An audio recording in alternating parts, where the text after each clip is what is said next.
Hi everyone, today I'm going to record the 54th chapter of my novel Farishta. So let's start.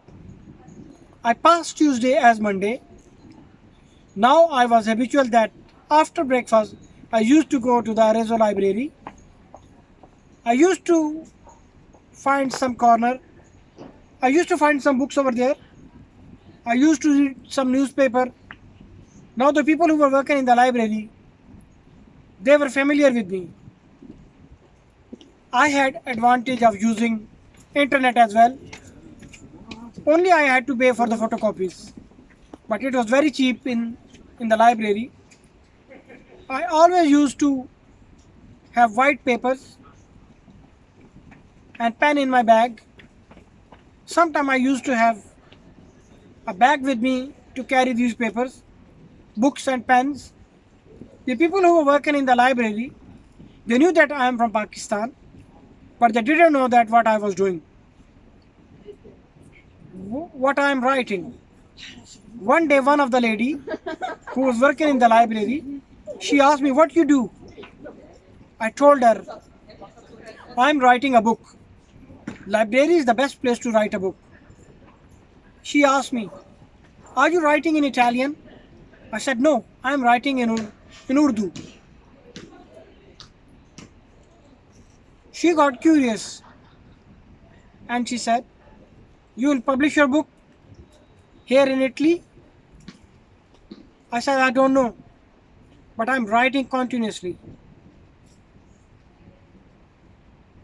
In the evening, I and Nyash had our dinner. Nyash said, "My dear friend, Pari Packer didn't come today. Is he annoyed with us?" I said, "No, not at all. Nyash bhai, he came last night, but you were sleeping." Nyash said, "I thought I have done something wrong, or maybe I have done some mistake. I will ask him pardon for that.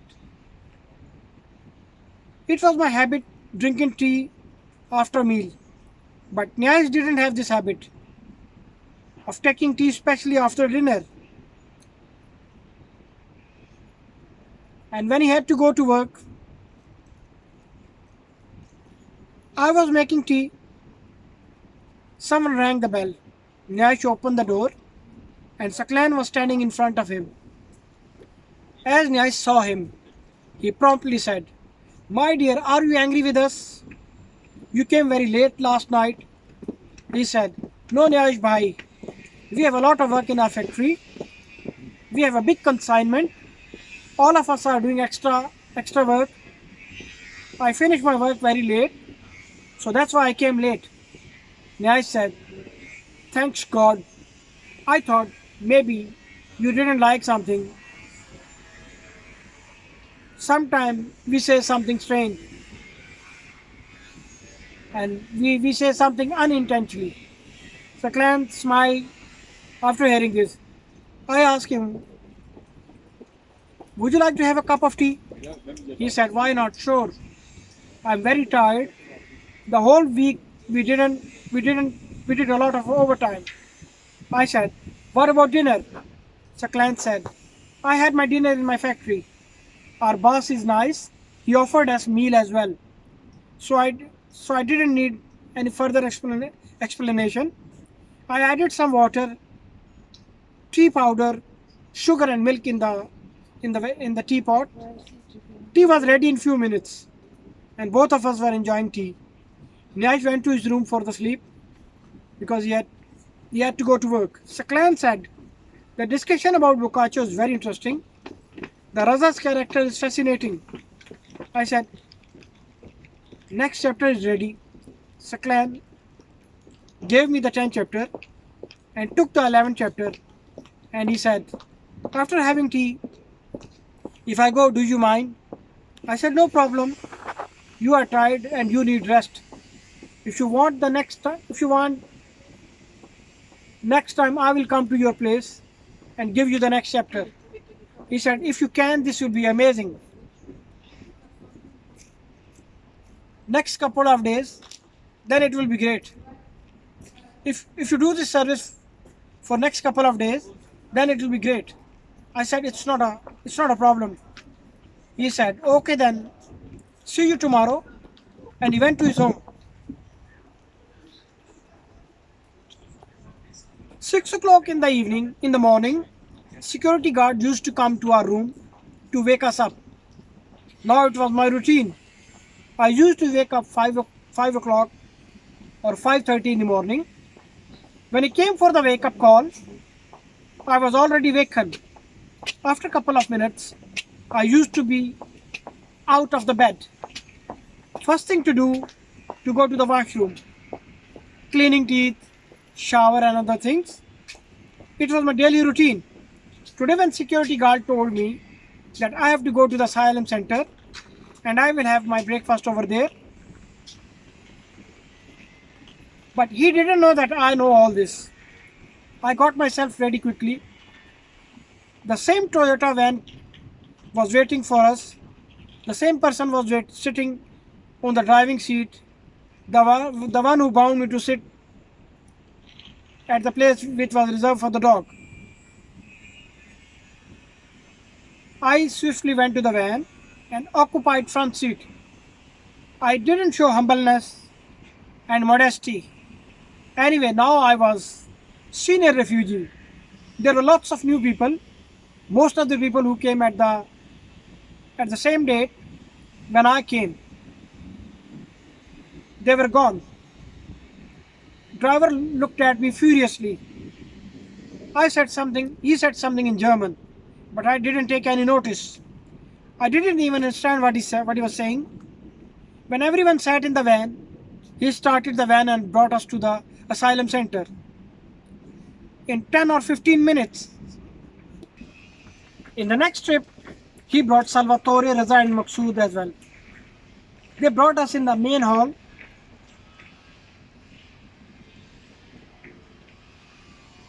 In the breakfast, in the main hall, in the breakfast, like always, there was Swiss bread, tea and butter.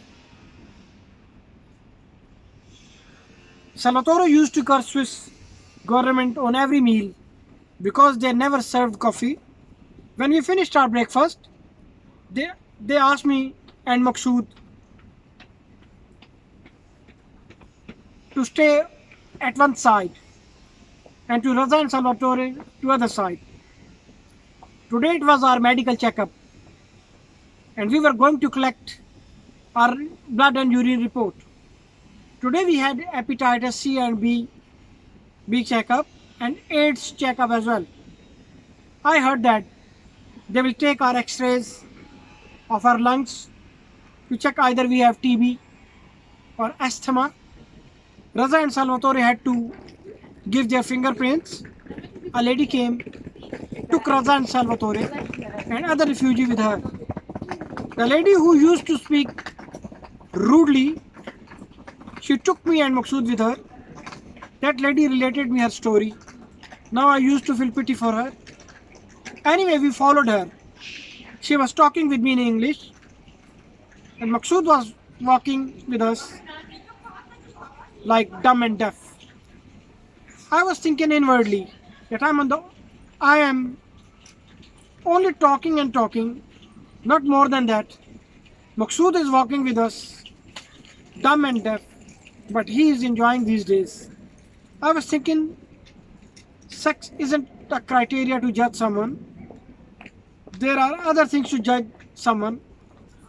But I was doing my psychological analysis that maybe I'm suffering of inferiority complex. We were standing in front of the new building where we came before. Now I was acquainted with this building. That lady placed her card in front of the machine to open the gate and small gate was open. Both of us were walking behind her. There was a lift in that building, but that lady took us via upstairs. The first floor was that where they took our samples of blood and urine, and they were going to give us the report of blood and urine today. She brought us on the second floor. The room where she brought us was exactly the same as it was on the first floor. There were there were latest big windows in the room, but they weren't as there were in the dining hall of the asylum center. That lady left us and just said, I have to bring other people. I and Maksud were waiting. Maksud wasn't happy. I was happy. I was neither happy nor sad. Maksud was for sure that they will send him to temporary crisis. We didn't speak for a while. We were sitting there. In a while, a nurse came and she took us to another room. This room was very well equipped with the latest medical instruments and machines. There was one computerized X-ray machine. There were other machines as well. 3 nurses were busy doing their job. They called me first. I went to the nurse who was wearing white coat. She was beautiful, fair complexion girl, having sharp nose, must be 20 years old. Her name was written close to the pocket cover of her coat, and it was written Laura. Laura is an Italian name. I thought she must be Italian. Her father must be migrated from Italy to Switzerland. She took out disposable syringe, cleaned it with the cotton, then filled it up with some liquid from a small bottle. When syringe was completely filled, then she pressed the syringe from back. Some drops came out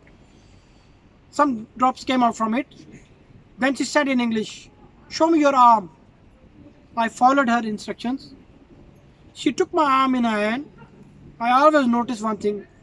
When some woman or girl touches my hand or arm, I try to feel the condition, if her hands are warm or cold. She had soft hands, but they were very cold. Even though it was month of June, it might be possible that this place was centrally air conditioned. She pressed my arm softly, then she dipped some cotton with the liquid and rubbed it on my arm. Finally, she inserted that liquid in my arm with that syringe, which she filled from a small bottle. As she inserted needle in my arm unconsciously, a voice came out from her mouth. She pressed the syringe from the back and inserted all that liquid in my arm. That was to protect me from hepatitis B and C. Then she took out syringe from my arm and again rubbed my arm with cotton and said, "Hold this cotton." Thank you very much. I hope you like my video, subscribe my channel and press the bell icon. Thank you very much.